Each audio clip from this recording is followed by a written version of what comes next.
এই সপ্তাহেই নতুন দলে যুক্ত হতে পারেন নাহিদ ইসলাম।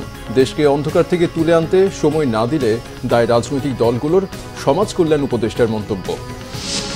নির্বাচনের যত দেরি হবে ষড়যন্ত্রের ডালপালা তত ছড়াবে। জনগণের সরকার ছাড়া পূর্ণ সংস্কার নয় বললেন তারেক রহমান। দেশ বিক্রি করেও এক ফোঁটা পানি আনতে পারেনি আওয়ামী লীগ, অভিযোগ মির্জা ফখরুলের। পানির ন্যায্য হিস্সার দাবিতে তিস্তা পারে জনস্রোত।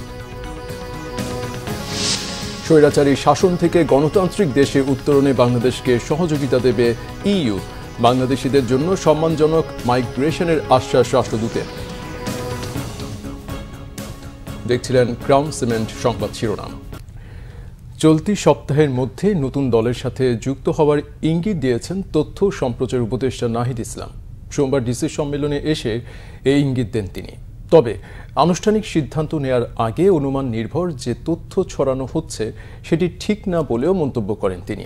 এদিকে সমাজ কল্যাণ উপদেষ্টা শারমিন এস মুর্শিদ বলেন, দেশকে অন্ধকার থেকে তুলে আনতে সময় দিতে হবে। সময় না দিলে এর দায় রাজনৈতিক দলগুলোকেই নিতে হবে। শুভ মাহফুজের রিপোর্টে বিস্তারিত। রাজধানীর ওসমানী স্মৃতি মিলনায়তনে 3 দিনব্যাপী জেলা প্রশাসক সম্মেলনের দ্বিতীয় দিনের দ্বিতীয় ও শেষ অধিবেশনে জেলা প্রশাসকদের সাথে ধারাবাহিকভাবে মতবিনিময় করেন জ্বালানি, নৌপরিবহন, নারী ও শিশু, সমাজ কল্যাণ, তথ্য ও সম্প্রচার এবং পার্বত্য চট্টগ্রাম বিষয়ক মন্ত্রণালয়। বৈঠক করে দুর্নীতি দমন কমিশনও। দ্বিতীয় পর্বের শেষ অধিবেশনে অংশ নেন তথ্য ও সম্প্রচার এবং ডাক ও টেলিযোগাযোগ উপদেষ্টা নাহিদ ইসলাম। বৈঠকে গুজব, মিথ্যা তথ্য, অপতথ্য নিয়ে ডিসিদের উদ্বেগের কথা জানান তিনি। এ সময় ইঙ্গিত দেন চলতি সপ্তাহে তার নতুন দলে যোগ দেওয়ার বিষয়েও। বৈষম্যবিধি নাগরিক কমিটি তারা একটা রাজনৈতিক দলের উদ্যোগের কথা বলেছে অনেক আগেই, ফেব্রুয়ারির মধ্যে এবং আমি আমার জায়গাতে বলেছি যে সেই দলে হয়তো যুক্ত হওয়ার সম্ভাবনা আমার থাকতে পারে, কিন্তু সেটা হলে আমি সরকার থেকে এটা আনুষ্ঠানিকভাবে পদত্যাগ করেই সেটি করব। সে বিষয়ে আমি এখনও চূড়ান্ত সিদ্ধান্ত নেইনি, কিন্তু সেটা সম্ভাবনা আছে। হয়তো এই সপ্তাহের শেষে আমি এই বিষয়ে একটা চূড়ান্ত সিদ্ধান্ত আপনাদের সবাইকে জানাতে পারব। সমাজ কল্যাণ, নারী ও শিশু মন্ত্রণালয়ের অধিবেশন শেষে উপদেষ্টা শারমিন এস মুর্শিদ বলেন, অন্ধকারে পাওয়া দেশটা পুনর্গঠনে সময়ের প্রয়োজন। ধৈর্য ধরে একসাথে মিলে আমরা যদি সংস্কারের পথটা তৈরি না করি, তাহলে এটার ভিত্তিতে যাই করি না কেন, আমরা নির্বাচনই করি আর কোনো সংস্কার আমাদের মন্ত্রণালয়ে করি, সবই কিন্তু অসম্পূর্ণ থেকে যাবে। সেটা যদি রাজনৈতিক কারণে না হয় তাহলে সেটার দায় ওই রাজনৈতিক যারা আছেন তাদেরকেও নিতে হবে এবং আমাদেরকেও নিতে হবে, কারণ সংস্কার তো হবে না। আর সংস্কার যদি না হয় তাহলে আমরা কোন তিমিরে থাকবো সেটা আপনারা ভাবুন। বিদ্যুৎ ও জ্বালানি মন্ত্রণালয়ের অধিবেশন শেষে উপদেষ্টা ফাউজুল কবির খান জানান, আসন্ন রমজান ও গ্রীষ্মে নিরবচ্ছিন্ন বিদ্যুৎ সরবরাহ নিশ্চিত করতে দেয়া হয়েছে বেশ কিছু নির্দেশনা। আমাদের এই এসি লোড প্রায় 5 থেকে 6 হাজার মেগাওয়াট, তো এইটাকে নিয়ন্ত্রণ করতে হবে। এখন আপনারা দেখবেন যে এসিতে একটা থার্মোস্ট্যাট থাকে, তো এইটা আপনি যদি 25 কিংবা তার উপরে যদি করেন, তাহলে কিন্তু আমরা 2 থেকে 3 হাজার মেগাওয়াট বিদ্যুৎ সাশ্রয় করতে পারবো। যদি দেখা যায় যে না, এটা আমাদের যে এই অনুরোধ উপেক্ষিত হয়েছে, তাহলে কিন্তু আমরা আইনানুগ ব্যবস্থা গ্রহণ করব। বিদ্যুৎ সংযোগ বিচ্ছিন্ন হতে পারে। এদিকে নিজ মন্ত্রণালয়ের অধিবেশন শেষে ত্রয়োদশ জাতীয় সংসদ নির্বাচন ভালো হবে বলে আশা প্রকাশ করেন নৌ পরিবহন ও শ্রম উপদেষ্টা এম সাখাওয়াত হোসেন। আশা করি ভালো হবে, এই কারণে যে we are not interested. Shubho Mahfuz, Bangla Vision, Dhaka. কোনো ইলেকশন নিয়ে বাম বা ডান নয়, মধ্যপন্থী ভাবধারায় আত্মপ্রকাশ করতে যাচ্ছে তরুণদের রাজনৈতিক দল জাতীয় নাগরিক কমিটি। সংগঠনটির আহ্বায়ক নাসির উদ্দিন পাটোয়ারি বলেছেন, ধর্মনিরপেক্ষ কিংবা ধর্মভিত্তিক পরিচয়কে বাদ দিয়ে সাম্য, ন্যায় বিচার ও সুশাসন প্রতিষ্ঠার লক্ষ্য নিয়ে সকল মানুষের দল করতে চান তারা। সংগঠনটির মুখপাত্র সামান্তা শারমিন বলেন, দায় ও দর্দের রাজনীতিই হবে দলটির প্রধান লক্ষ্য। মুহিবুল্লাহ মুহিবের রিপোর্টে বিস্তারিত। 24-এর গণঅভ্যুত্থানে নেতৃত্ব দেয়া ছাত্রদের একাংশের নেতৃত্বে গত 8 সেপ্টেম্বর কেন্দ্রীয় শহীদ মিনার থেকে আত্মপ্রকাশ করে জাতীয় নাগরিক কমিটি। এটি যে পরবর্তীতে রাজনৈতিক দলে রূপ নিতে যাচ্ছে তার আভাস ছিল সেদিনই।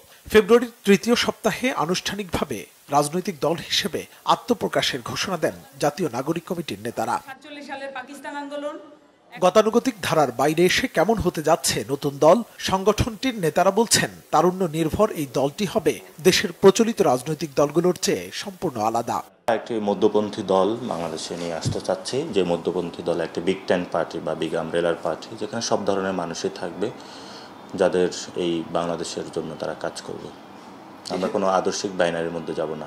আমরা দুইটা শব্দ বলে থাকি, দায় ও দরদের রাজনীতি। এই জনগণ বা জনপদের মানুষের প্রতি আমাদের দায় আছে, দরদ আছে। আমরা সে ব্রিটিশ শাসন থেকে হলো হিন্দু মুসলিম অথবা ডান বাম, এই যে একটা বাইনারি জিনিসটা দাঁড় করিয়ে রাখা হয়েছে বাংলাদেশের মানুষের মধ্যে, এবং মনস্তাত্ত্বিক জায়গা থেকে আমরা এটাতে এখনো বদ্ধ হয়ে আছি। ফলত এই ২৪-এর যে গণ অভ্যুত্থান কোনো পরিচয় ছাড়া কিন্তু মানুষ অভ্যুত্থানে এসেছিল। যে দফা দাবিটা ছিল ফেসিবাদী ব্যবস্থার বিলোপ এবং একটি নতুন রাজনৈতিক বন্দোবস্ত, এই লক্ষ্যে কিন্তু আমরা সবাই ঐক্যবদ্ধভাবে রাজনৈতিক দলটাতে কাজ করব। যে রাজনৈতিক দলগুলোর আদর্শগত অভ্যাস এবং আদর্শগত স্ট্যান্ড ভিত্তি আসলে বাংলাদেশের রাজনৈতিক যে পরিমণ্ডল সেটাকে যথেষ্টই ক্ষতিগ্রস্ত করেছে। বাংলাদেশে নানান ধরনের আদর্শের জায়গা হবে, নানান ধরনের মতাদর্শ এবং মতাদর্শিক পার্থক্য যাদের থাকবে তাদেরও জায়গা হবে, ধর্মভিত্তিক পার্থক্য এবং ধর্মভিত্তিক যে জীবন ধারণ, সব ধরনের ধর্মের জায়গা হবে এখানে। কারা থাকছেন দলটির শীর্ষ পদে এখনই জানাতে চান না জাতীয় নাগরিক কমিটির নেতারা। বলছেন, তরুণদের প্রাধান্য থাকলেও দলে থাকবেন অভিজ্ঞরাও। এই রাজনৈতিক যাত্রায় ৭১-এর মুক্তিযুদ্ধ এবং ২৪-এর জুলাই অভ্যুত্থানের পক্ষের দলগুলোকে পাশে পাওয়ার প্রত্যাশা তাদের। আমরা বলে থাকি যে ৭১-এর যে মানুষের মুক্তির যে লড়াইটা ছিল সেটা ৭২ সাল থেকে সেটাকে বাধাগ্রস্ত করা হয়েছিল। আমরা ২৪-এ এসে সেই ৭১-এর যে লড়াইটা ছিল গণমানুষের মুক্তির লড়াই, সেটাকে আমরা আরও বেশি উদ্ভাসিত করেছি সবার সামনে।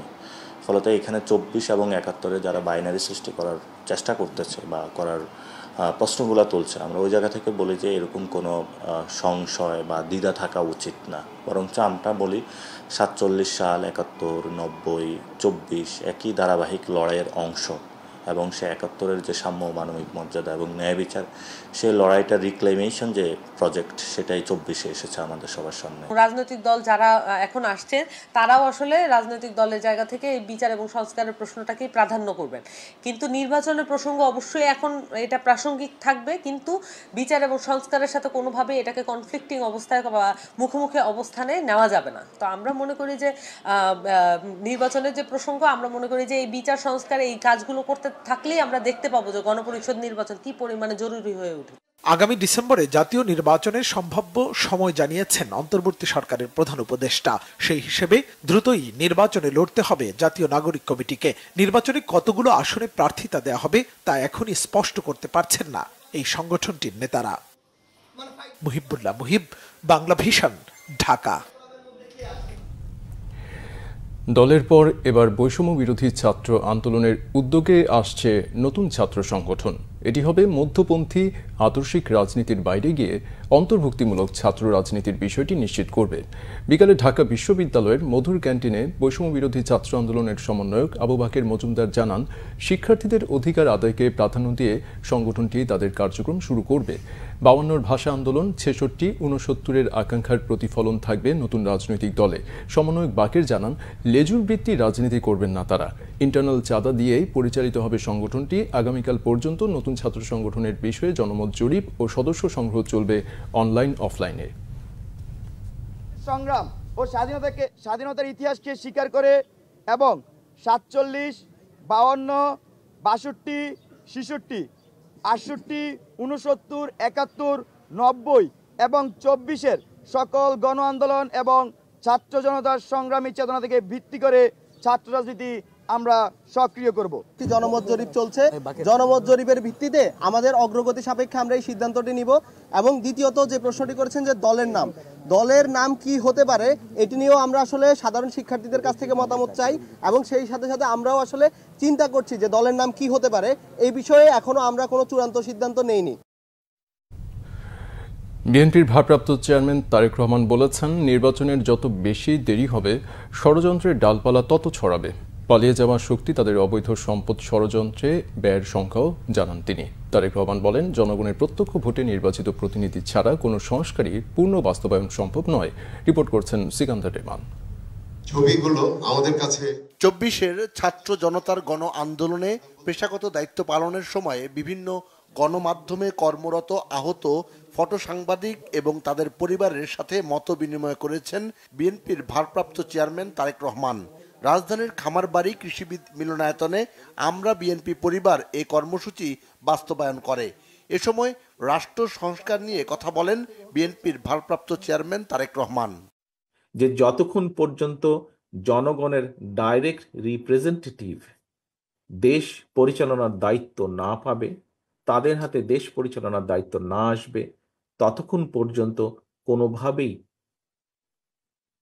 কোনো সংস্কারের পূর্ণ বাস্তবায়ন করা সম্ভব নয়। কারণ যাদের সাথে জনগণের সরাসরি সম্পৃক্ততা আছে তারাই একমাত্র জনগণের কথা তুলে ধরতে পারবে, তারাই একমাত্র জনগণের আকাঙ্ক্ষা অনুযায়ী সামগ্রিকভাবে দেশকে সেদিকে পরিচালনা করতে সক্ষম হবে। কেন দ্রুততম সময়ে নির্বাচন জরুরি তার ব্যাখ্যা দেন বিএনপির ভারপ্রাপ্ত চেয়ারম্যান। যত দেরি হবে নির্বাচনের তত বেশি কিন্তু বিভিন্ন ষড়যন্ত্রের ডালপালা বাড়তে থাকবে।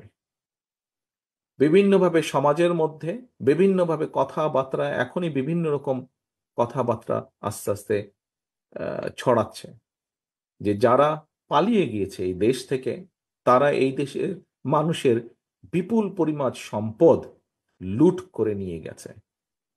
অবশ্যই তারা সেই সম্পদগুলি সেই ষড়যন্ত্রের পিছনে ব্যয় করবে। জনগণের ক্ষমতায়নের জন্য নির্বাচন, সেই নির্বাচনের পথে সব বাধা দূর করতে দেশপ্রেমিক জনগণের ঐক্যের বিকল্প নেই বলে মনে করছেন বিএনপি নেতারা। জাতীয়তাবাদী শক্তিকে কখনোই বিদেশিরা পছন্দ করতে চায় না, এই বিষয়টি আমাদের মনে রাখতে হবে। যারা দেশের পক্ষে কথা বলে, যারা দেশের মানুষের পক্ষে কথা বলে, অধিকাংশ বিদেশিদের হয়তো তাদেরকে পছন্দ করার কোনো কারণ নেই। সিকান্দার রেমান, বাংলা ভিশন, ঢাকা। বিএনপি মহাসচিব মির্জা ফখরুল ইসলাম আলমগীর বলেছেন, 15 বছরে আওয়ামী লীগ তাদের বন্ধু দেশের কাছ থেকে এক ফোঁটা পানিও আনতে পারেনি। এখন দেশের শত্রুকে নিরাপদ আশ্রয় দিয়েছে ভারত। লালমনিরহাটের তিস্তা পয়েন্টে তিস্তা নদী রক্ষা আন্দোলন কর্মসূচিতে এসব কথা বলেন তিনি।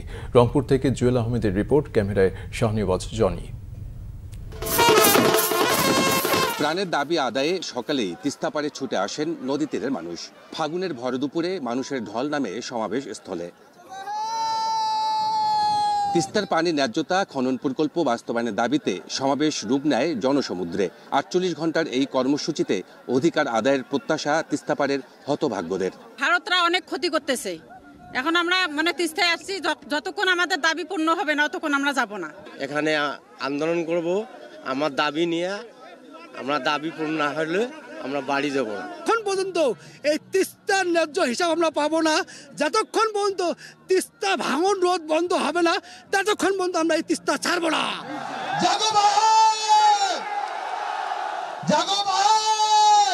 বিকালে কর্মসূচির উদ্বোধন করেন বিএনপি মহাসচিব মির্জা ফখরুল ইসলাম আলমগীর। আওয়ামী লীগ সরকারের সমালোচনা করে তিনি বলেন, ভারত ফ্যাসিস্ট হাসিনার বন্ধু হলেও 15 বছরে এক ফোঁটা পানিও আনতে পারেনি দেশটির কাছ থেকে। আওয়ামী লীগের সরকার আসলো, প্রথম দিকে সবাই ভাবলো যে ভারতের বন্ধু আওয়ামী লীগ, সুতরাং তিস্তার পানি বোধহয় এবার পাই যাবে। ঠিক না? লবডঙ্ক 15 বছরে বাংলাদেশ থেকে বেঁচে দিছে, তিস্তার এক ফোঁটা পানি আনতে পারে নাই। শুধু তিস্তা নয় ভাই, 54টা নদী আছে যেগুলো ভারত থেকে আমাদের দেশে আসছে, সবগুলো নদীর উজানে তারা বাঁধ দিয়ে দিয়েছে। বাঁধ দিয়ে তুলে নিয়ে যায়, পানি তুলে নিয়ে যায়, বিদ্যুৎ উৎপাদন করে, আর আমাদের দেশের মানুষ এখানে ধান ফলাতে পারে না, ফসল ফলাতে পারে না, তারা তাদের জীবন জীবিকা থেকে সম্পূর্ণ বঞ্চিত হয়। দেশে শান্তি বজায় রাখতে নির্বাচিত সরকারের কাছে ক্ষমতা হস্তান্তরের দাবি জানান বিএনপি মহাসচিব। খুব তাড়াতাড়ি নির্বাচনটা দিয়ে জনগণের সরকারের হাতে ক্ষমতা দেন। ভারতকে পরিষ্কার করে বলতে চাই, আগেও বলেছি এখনো বলছি, বাংলাদেশের মানুষের সঙ্গে যে বন্ধুত্ব করতে চান তার আগে তিস্তার পানি দেন, সীমান্তে গুলি করে হত্যা বন্ধ করেন, আর আমাদের সঙ্গে বড় দাদা মতন যে আচরণ সেটা বন্ধ করেন। সমাবেশে বক্তব্য রাখেন বিএনপি নেতা শামসুজ্জামান দুদু সহ বিভিন্ন দলের নেতারা। জেগে উঠতে হবে, শহীদ জিয়ার বাংলাকে যারা শ্মশান করতে চায়, বেগম জিয়ার বাংলাকে যারা শ্মশান করতে চায়, তারেক রহমানের বাংলাকে যারা শ্মশান করতে চায়, তাদের সঙ্গে আমাদের কোনো আপোষ নাই, হতে পারে না, পারে না, পারে না। তিস্তার ১১৫ কিলোমিটার জুড়ে টানা কর্মসূচিতে সেমিনার, সাংস্কৃতিক অনুষ্ঠান সহ ছিল নানা আয়োজন। কর্মসূচিতে তিস্তার স্পন্দন জেগেছে বলে দাবি আয়োজকদের। সব শ্রেণীর পেশার মানুষ, সব মানুষ এখানে এক কাতারে জমায়েত হয়েছে। এখানে স্কুল, কলেজ, মাদ্রাসা, শিক্ষক, পেশাজীবী সবাই জড়িত হয়ে গেছে আন্দোলনে। রংপুর, নীলফামারী, লালমনিরহাট, কুড়িগ্রাম ও গাইবান্ধার 11টি পয়েন্টে কর্মসূচিতে অংশ নেন বিএনপির কেন্দ্রীয় নেতারা। মঙ্গলবার রাতে সমাপনীতে যুক্ত হবেন বিএনপির ভারপ্রাপ্ত চেয়ারম্যান তারেক রহমান। জুয়েল আহমেদ, বাংলা ভিশন, লালমনিরহাট। ২-৪ জন লোকের জন্য পুরো বিএনপিকে অপবাদ দেওয়ার চেষ্টা করছে একটি মহল। ওই মহলটি নির্বাচনকেও প্রশ্নবিদ্ধ করার চেষ্টা করছে বলে অভিযোগ তার। বিকালে ঢাকার দক্ষিণ চকবাজার থানা বিএনপি আয়োজিত রাষ্ট্রকাঠামো মেরামতে বিএনপির ভারপ্রাপ্ত চেয়ারম্যান তারেক রহমান ঘোষিত ৩১ দফা কর্মশালায় এসব কথা বলেন বিএনপি নেতা ইঞ্জিনিয়ার ইশরাক হোসেন।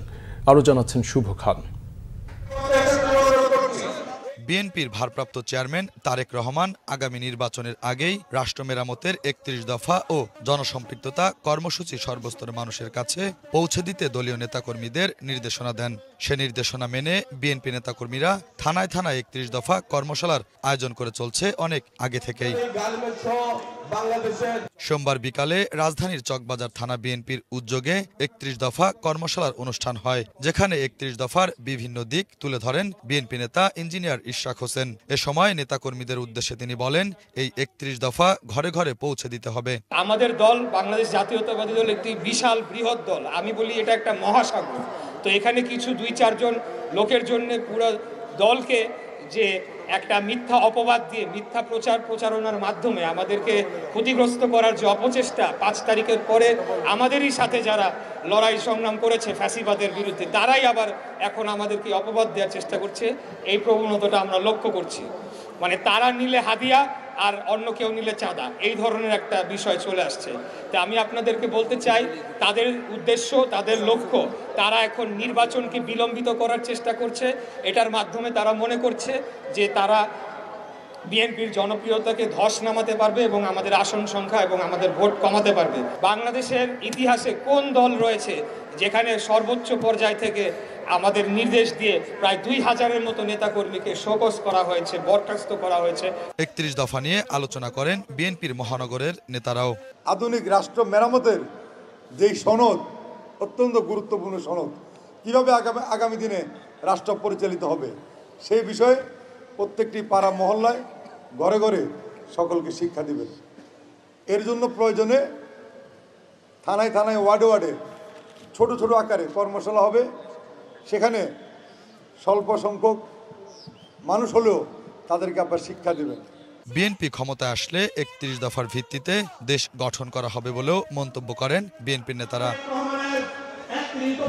শুভ খান, বাংলা ভিশন, ঢাকা। স্বৈরাচারী শাসন থেকে বাংলাদেশ একটি গণতান্ত্রিক দেশে উত্তরণে ইউরোপীয় ইউনিয়ন সর্বাত্মক সহযোগিতা করবে।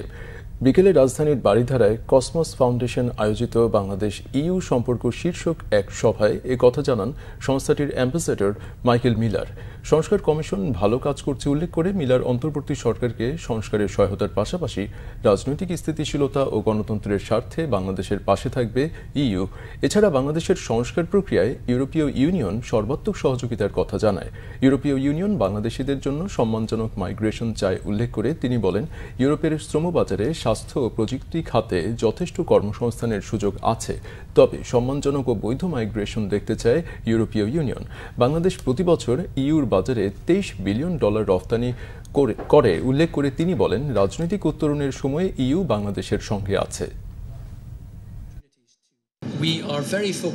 ইউরোপীয় ইউনিয়ন বাংলাদেশে বৈধ মাইগ্রেশন, নবায়নযোগ্য বিদ্যুৎ, তথ্য প্রযুক্তি, ফার্মেসি সহ বেশ কিছু খাতে কাজ করতে আগ্রহী। সংস্কার কমিশনগুলো খুব ভালো কাজ করছে। বাংলাদেশের স্থিতিশীলতা ও গণতন্ত্রের স্বার্থে পাশে থাকবে ইউরোপীয় ইউনিয়ন। অর্থ উপদেষ্টা ডক্টর সালেউদ্দিন আহমেদ জানিয়েছেন, খাদে পড়তে যাওয়া অর্থনীতি এখন মোটামুটি স্থিতিশীল হয়েছে, তবে দেশের অভ্যন্তরীণ অর্থনীতি এখনও অনেক চ্যালেঞ্জের মধ্যে। রাজধানীতে পিআরআই কার্যালয়ে উন্নয়ন ও বিশ্বায়ন দৃশ্যপট আন্তর্জাতিক ও বাংলাদেশ বইয়ের মোড়ক উন্মোচন অনুষ্ঠানে এসব বলেন তিনি। অর্থ উপদেষ্টারা আরও বলেন, হাসিনা সরকারের রেখে যাওয়া অর্থনীতির প্রকৃত চিত্র মানুষের ধারণার চেয়েও খারাপ ছিল। সেখান থেকে অর্থনীতিকে টেনে তোলার চেষ্টা চলছে। অর্থ উপদেষ্টার ধারণা, চলতি অর্থ বছরে জিডিপি প্রবৃদ্ধি বেশি হবে না, তবে খাদ্যের সরবরাহে কোনো সমস্যা হবে না। ব্যবসায়ীরা ট্যাক্স দিতে চায় না মন্তব্য করে তিনি বলেন, রাজস্ব আহরণ জনপ্রিয় কাজ নয়, তবে দেশ চালাতে রাজস্ব আহরণ করা ছাড়া উপায় নেই। সৌদি আরব ও সংযুক্ত আরব আমিরাতে অবস্থানরত প্রবাসীদের জন্য 11,000 মেট্রিক টন ইলিশ রপ্তানি করবে অন্তর্বর্তী সরকার। সচিবালয়ে এক সংবাদ সম্মেলনে মৎস্য প্রাণী সম্পদ মন্ত্রণালয়ের উপদেষ্টা ফরিদা আক্তার এই তথ্য জানান। ফরিদা আক্তার বলেন, নিষেধাজ্ঞার কারণে 2012 সাল থেকে ইলিশ রপ্তানি বন্ধ। 2023-24 অর্থ বছরে ইলিশের উৎপাদন ছিল 5.30 লাখ মেট্রিক টন। অন্তর্বর্তী সরকার দেশের মানুষের জন্য ইলিশ সরবরাহ বাড়ানো ও দাম নিয়ন্ত্রণে রাখতে সচেষ্ট। জানান, বাংলাদেশের মানুষ যারা বিভিন্ন দেশে কাজ করছেন, দেশের রেমিট্যান্স পাঠাচ্ছেন, তাদের অনুরোধের পরিপ্রেক্ষিতে সীমিত আকারে ইলিশ মাছ রপ্তানির পরিকল্পনা নেওয়া হয়েছে। ফরিদা আক্তার বলেন, সারা বছর পাঠানো না গেলেও বেশি ইলিশ প্রাপ্তির সময় আগস্ট ও সেপ্টেম্বর মাসে প্রবাসীদের জন্য ইলিশ পাঠানোর ব্যবস্থা নেওয়া যেতে পারে। সংবাদ শেষ করছি গ্রাউন্ড সিমেন্ট শিরোনামগুলো আরেকবার জানিয়ে দিই। এই সপ্তাহে নতুন দলে যুক্ত হতে পারেন নাহিদ ইসলাম। দেশকে অন্ধকার থেকে তুলে আনতে সময় না দিলে দায় রাজনৈতিক দলগুলোর, সমাজ কল্যাণ উপদেষ্টার মন্তব্য। নির্বাচনের যত দেরি হবে ষড়যন্ত্রের ডালপালা তত ছড়াবে, জনগণের সরকার ছাড়া পূর্ণ সংস্কার নয় বললেন তারেক রহমান। দেশ বিক্রি করেও এক ফোঁটা পানি আনতে পারেনি আওয়ামী লীগ, অভিযোগ মির্জা ফখরুলের। পানির ন্যায্য হিস্সার দাবিতে তিস্তা পারে জনস্রোত। স্বৈরাচারী শাসন থেকে গণতান্ত্রিক দেশে উত্তরণে বাংলাদেশকে সহযোগিতা দেবে ইইউ, বাংলাদেশিদের জন্য সম্মানজনক মাইগ্রেশনের আশ্বাস রাষ্ট্রদূতের। এই ছিল এখনকার মতো। পরের সংবাদ সকাল 7:30টায়। এছাড়া বাংলা ভিশন সংবাদ ও সংবাদ সংশ্লিষ্ট অনুষ্ঠান দেখতে ভিজিট করুন www.bvnews24.com ও facebook.com/banglavisionnews এবং সাবস্ক্রাইব করুন youtube.com/banglavisionnews। এতক্ষণ সাথে থাকায় ধন্যবাদ।